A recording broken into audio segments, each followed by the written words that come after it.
السلام عليكم waxaan rajeynayaa inaad fiican tihiin meel walba iga daawanaysaan hadda maanta waxaan jeclaystay inaan idin la wadaago sifooyin qofkii muuqaalkan daawanaya ee leh sifooyinkaas ama garanayo qof leh inuu ma aragtay iska daayo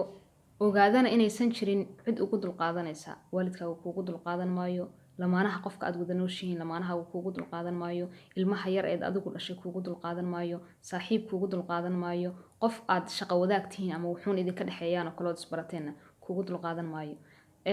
qasabna ma aha qofku inuu kulmisto sifooyinkan aan sheegaya dhammaanba inuu kulmisto ma aha waxaan maqli jiray qof hebel wuxuu kulmistay ama isugu tagtay inta reer xumayso oo dhan marka inta reer xumayso oo dhan inaad kulmisato qasab ma aha ma jirto dunidan dusheeda qof sidiisaba wada xun iyo qof sidiisaba wanaagsan wax walbuu sameeyo qof ay sax yihiin oo malaa'iga ma jirto qof wax walbuu sameeyo shaydaan oo wada xun yihiin ma jirto marka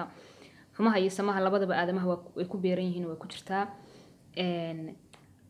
waa dhowr sifo si fiican isugu fiirso haddii aadan hadda ka hor maaragtay isu fiirsanin haddii wixii ka dambaysa muuqaalkan markuu kusoo gaaro isu fiirso una dir muuqaalkan oo la sheer garay oo la wadaag qof walbood isleedahay waxbuu ka faa'iidayaa ama aad ogtahay inuu leeyahay sifooyinkan balse aad ka yara xishoonaysay dee adigu inaad u sheegto laga yaabo inuu saaxiibo tihiin inuu maaragtay lamaana inaad tihiin oo ka yara gabanaysay inaad la hortagto sifooyinkan uu leeyahay ku dhahdo sifooyinkaasaad leedahay iska daa muuqaalkan u dir iskaga tag isagaa dib u daawan doono isna dib isu baran doona aan bilaabo tan koobaad cabasho badan dad waxaa jira mar walba jecel inay iska cawdaan mar walba haddii aad soo kala tagtaan tusaale ahaan shalay casarkii oo kale aad isla joogteen qofka waad soo kala tagteen waabad wada joogtaanba meel baad wada joogtaan barri oo kale aad wici markaad waagu kuu baryaad wici see tahay wuxuu ku dhihi xalay waan xanuunsaday sakaraad baan noqday yaasiinkaa la ila gaaray waan dhiman gaaray xabaasha qarkeedaa la iga soo celiyey cabasho aan dhammaad lahayn hadday noqoto dhanka caafimaadka hadday noqoto dhanka dhaqaalaha baahi aan dhammaad lahayn maanta dhan mar walbood qofkaa aragta wuu ku cawdaa waan xanuunsaday waan xanuunsanahay isagoo ku raadinaya intaa beer la xawsi ma malaynaya inay ka tahay dadka qaarkood inay caawimaad helaan oo haddii uu xanuunsan yahay inuu helo dhakhtar iyo inuu caafimaad helo ama inuu haddii ay baahi jirtay baahidiisa wax ka daboola uu helo laakiin in badan waxay ku raadsanayaan beer jileec aadamuhu qof yar iyo qof weynba wuu jecel yahay in loo naxariisto in jacayl la siiyo in la dhaho maxaa kuu daran halkeed ku xanuunaysa qof walba wuu iska jecel yahay rag iyo dumar yar iyo weyn marka dad waxaa jira si gaara u jecel qof walba inuu isaga diiradda saaro inuu dhaho xageebaa kuu daran halkee ku xanuunaysa shalay miyaad xanuunsatay maanta waad il go-an tahay bal xaaladaada ka waran si gaara uu u waraysto isagoon la waraysaninba buu isagu bilaabaa marka inuu cawdo qofkani qof kasta u cawdo isagoo ku beer la xawsanaya ama lagu dhahaa haa miskiin waad xanuunsatay ilaahay kuu sakhro wallahi dhafoorkaaga ka muuqataa waad il go-an tahay yaa sanka dhinaca kale ku aadoo ku yara qalloocday marka waxa weeye haddaad tahay qof cabasho badan ama aad garanayso qof tabasho iyo cabasho badan oo mar walba qof dadka u cawda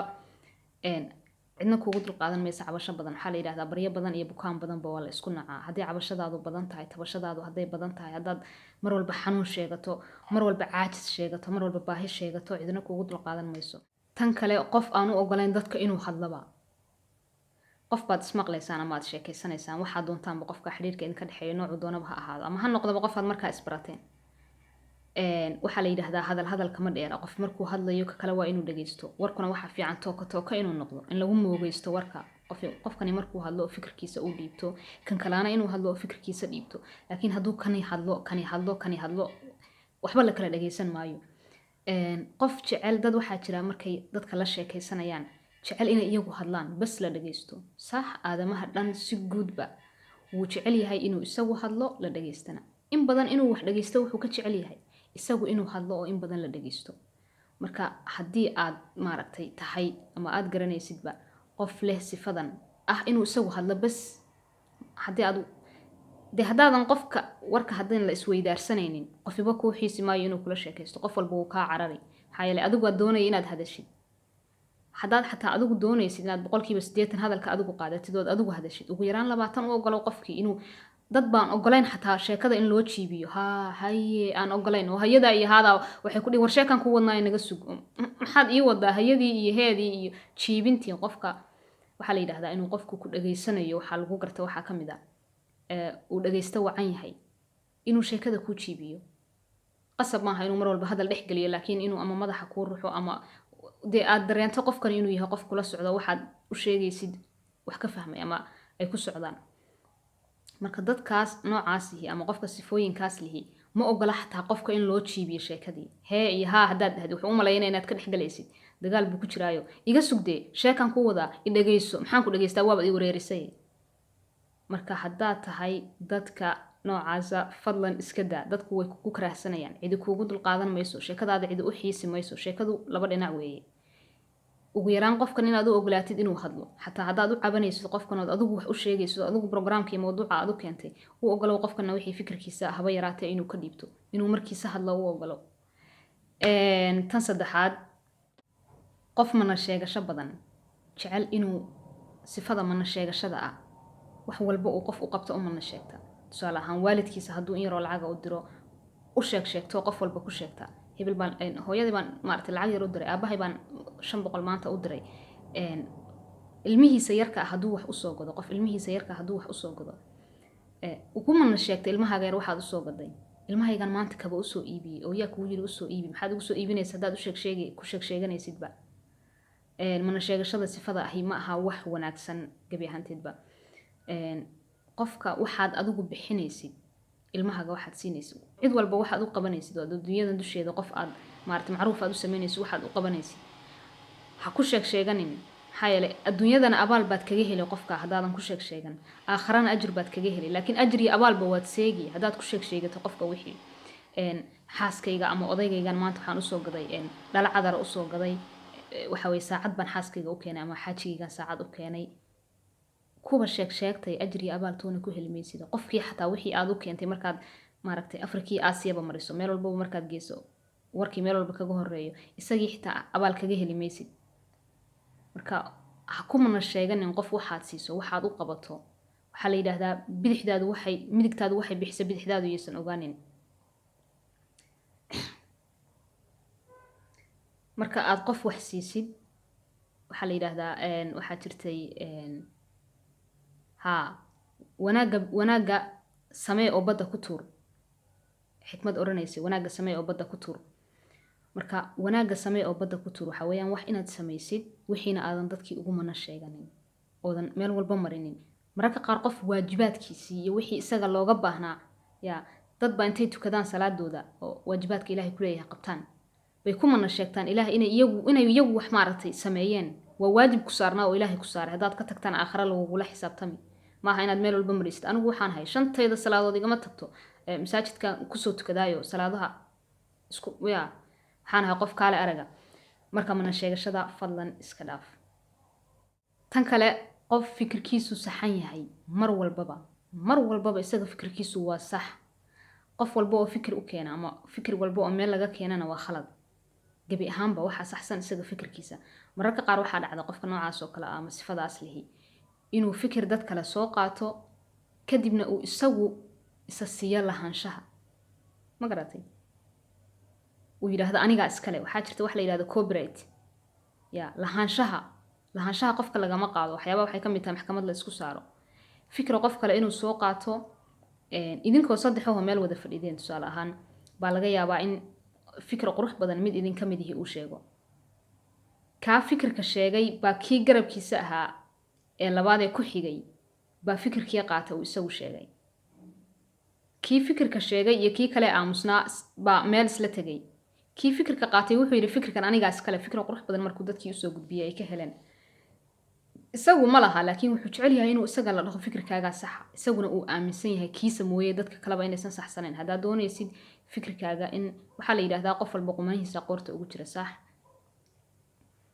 aadamuhu uu jecel yahay inuu maaragtay isagu mar walba isla saxsanaado laakiin ma aha ilaa heerkaas ma aha wax walba dhahdaba uu sax yahay dadka kale waxay dhahaan ay khalad yihiin cidna kuugu dul qaadan mayso dadku kaaga kala cararaya. marka sida aad u jeceshahay fikirkaaga dadku inay ku ixtiraamaan sax iyo khaladba waxaad bilowdaa adiguna inaad u ixtiraamtid dadka kale fikradooda xataa haddii uu khaldan yahay qofkan fikirka uu ku sheegayo quruxda iyo sharafta kuma jirto inaad tiraahdo fikirkaagu uu khaldan yahay si yar oo qurux badan baad maaragtay qofkii fikirkaaga ugu soo gudbin kartaa ama waxa ku haboon ee maaragtay fikirkiisa fikirka ka qurux badan ee adigu hayso aad ugu soo gudbin karaysaa isagaaba yaqiinsan oo garwaaqsan gadaal dambe ka garwaaqsan doona inuu fikirkiisa khaldanayo kan ka qurux badan yahay laakiin adigu ha ku dhihin fikirkaagu wuu khaldan yahay ama kaygaa saxsan ama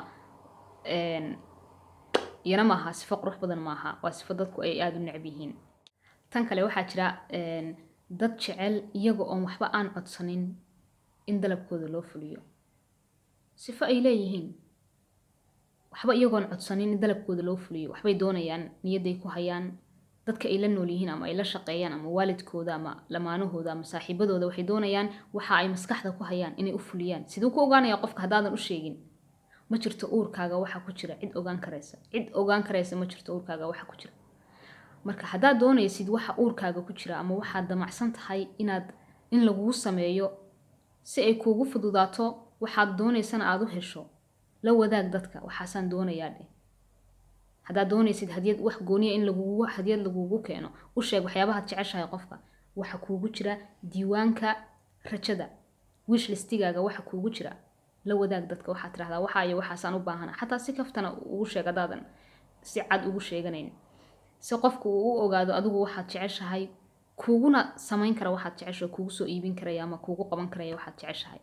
ma jirta cid ogaan karaysa maaragtay qalbigaaga iyo fikirkaaga wixii ku jira maskaxdaada dhexdeeda maaragtay mararka qaar waxaad maqashaa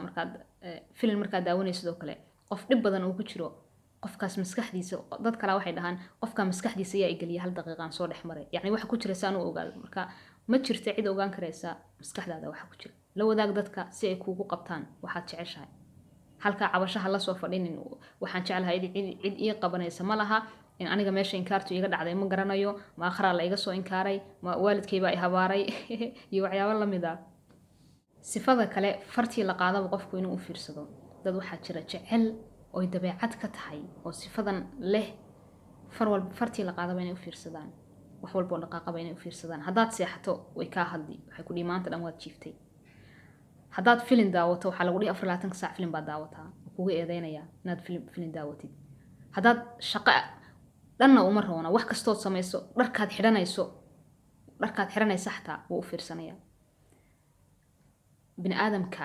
haddii qofkii khaldamaba ilaahay subxaana watacaala baa ina abuurtay qofkii khaldamaba hadduu markaa ciqaabayo dee ciduba ma khaldami lahayn marka u ogolo aadamaha xataa adigoo arkayo inuu khaldamayo inuu khaldamo oo khaladkiisa darsi ka barto ha noqonin qof u fiirsadaa fartii la qaadaba haddii la seexdo waa la seexday haddii la kaco waa la kacay haddii la baxo waa la baxay haddii la soo galo waa la soo galay haddii la qayliyo la sheekaysto qaylada joojiya jujuub xornimadaad qofka ka qaadaysa xornimada dadka ha ka qaadin sifada haddaad leedahay fadlan iska daa ama aad garanaysid qof leh la wadaag muuqaalkan bal siduu iskaga dhaafo sifada noocaas haddii uu leeyahay ay u tahay dabeecad iyo caado uu maaragtay beertay sifada ugu dambaysa qof jecel wax kasta inuu ogaado leh oy dabeecad ka tahay inuu ogaado wax kasta oo dhacaya wax walba oo isagoo jooga dhacay isagoo hadduu doono isagoo nooleynba wax dhacay waxaa la yidhi hadda ka hor sheeko yar baan kusoo darayaayo nin shirkad iskale isagaana maamulo ka ahaa shirkadda baa waxaa ku xiga 2 nin oo in badan ay wada shaqaynayeen aadna ugu kalsoon yahay kaga kalsoon yahay dhammaanba waxaa shaqaalaha jooga meesha waxaa la yidhi in badan markii ay wada joogeen 2 ninna uu aada ugu kalsoonaa buu maalinkii dambe wuxuu is yidhi maabad ogaatid maadaama hadeertan tiknolojiyadu meel walba gaadhay shaqaalaha meesha shirkadda ka shaqeeya dhammaan way ixtiraami jireen shaqaaluhu aad bay u jeclaayeen oo ixtiraami jireen si gaarana 2 nin isaga mansab ahaan ku xigta waxaa la yidhi kaamiro soo qaaday meelo badan buu ku xiray baa la yidhi oo kaamirooyin qarsoon oo cc camera uu meelo badan ku xiray si gaarana waxaa la yidhi wuxuu ku xiray 2 nin uu ku kalsoonaa xafiisyadoodii dhowr maalmood kadib waxaa la yidhi kaamiradii buu dib u shitay u daawaday wallaahi ninkii wuu yaabay heer waxaa la yidhi 2 nin wuu ceydhiyay shaqaalayaashii qayb badan oo shaqaalihii shirkadiisa ka mid ah wuxuuna ka bilaabay 2 nin ee maartay ugu kalsoonida badnaa ee 2diisa garbood ahaa uu aadka ugu kalsoonaa in la eg inta uu naftiisa ku kalsoon yahay maxaa yeelay wuxuu la yaabay gadaashiisa waxa ay kaga hadlayaan iyo horeydiisa sida ay afka ugu macaynayaan marka ninkaas inuusan waxba ogaan baa u roonayd haddii ay sifadan qofku inuu wax kasta ogaado ay tahay mid wanaagsan oo aadamaha u wanaagsan ilaahay subxaana watacaala ba aadamaha ilaan isagaa abuurtaye siin lahaa sida uu sifooyinka kaleba inoo siiyey inaynu ogaan karno wax walba inaan ogaano iyadoon ciduba inoo sheegin inaan ogaano marka ha isku dayin wax walba inaad ogaatid guriga tusaale ahaan qof baa gurigu hadda maaragtay alaab dhiganaya laba qof oo ama isguursanaysa ama midi maqan yahay baa midkii kale guriga alaab dhigaya alaabtii baa la weydiinaya maanta ma killigii baad soo gaday haa waa noocee caddaan baan keenay oo caddaan maxaad u keentay killi madow baa fiicnaan lahaay oo madowga iyo waxaas qariyo oo wasaqda qarsada sariir baan keenay sariir meeqaad keentay sariir intee la eg baad keentay waxaan keenay sariir 2 nafar oo 2 nafarka yaa ku seexanay waxaas oo 2 nafarka sidaa u weyn mid yar baad keeni lahayd oo iska nafaray baro intan leego guriga maxaad ka dhigtay rinjigiisi madow baan ka dhigay oo madow maxaad uga dhigtay managa doonaysan inaan habeenkii qarawno caddaan maxaad uga dhigi weeday midab caddaan oo furan oo iftiinaho nafsada furaya marka wax walba inaad ogaatid wax qurux badan ma aha wax kasta inaad ogaatid ha isku dayin dad badan baad isku seegaysaan wallahi adduunka dadkaad ugu jeceshahay adduunyada dadkaad ugu jeceshahay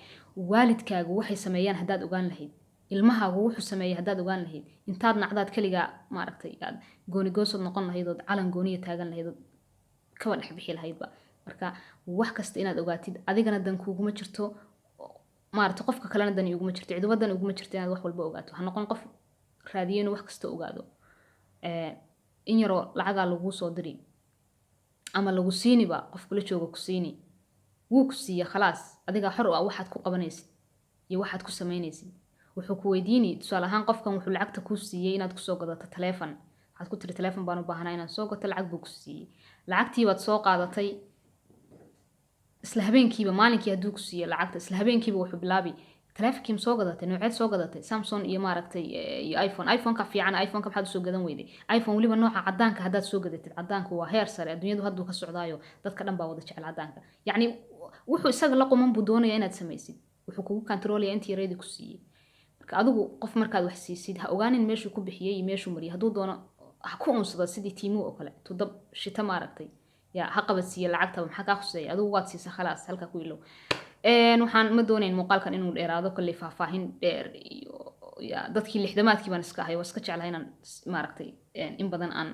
tusaalooyin iyo dee dadkii aan dhihi karayo waxbaad si fiican ugu gudbin karaysaa haddaad dhammaysatay oon halkan isla soo gaarnay waan kaaga mahad celinayaa muuqaalkan haddaad ka heshay suulka saar si aad noogu soo biirto ood nooga mid noqoto qoyskan ballaaran subscribe taabo wixii fikir iyo ra'yi isweydaarsiya qaybta hoose ee faallada noogu reeb muuqaalkan la wadaag dadka aad isleedahay way ka faa'iidayaan ama leh sifooyinkan qasabna maaha qofku inuu sifooyinkan oo dhan wada kulmisto maxaa yeelay waa inta reer xumaysaan dhihi karaa intan oo dhani ma malaynayo qof wada leh inuu jiro inkastoo haddii la raadiyo in badan oo ka mid a dad la helayo asalaamu calaykum